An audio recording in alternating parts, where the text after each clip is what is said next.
Exporting emails from Gmail is actually very easy, and in this video I'll show you exactly how to do that. If you find this video helpful, please don't forget to like and subscribe. Now the first thing I want you to do is sign into a new Chrome profile.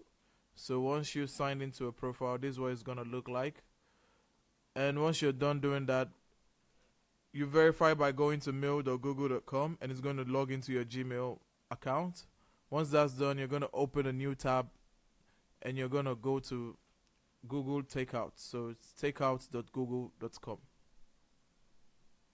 Now once you're here, you're going to scroll down, and you're going to deselect all of this, and you're going to scroll down until you see mail.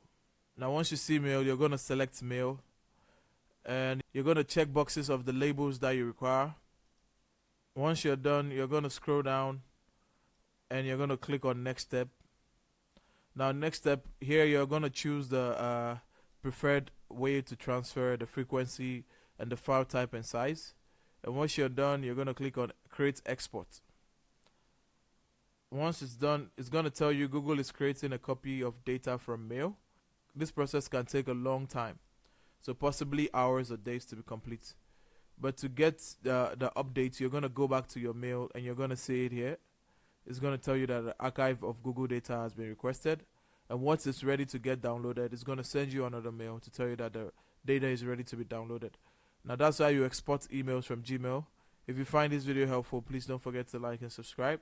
Until the next one, see ya.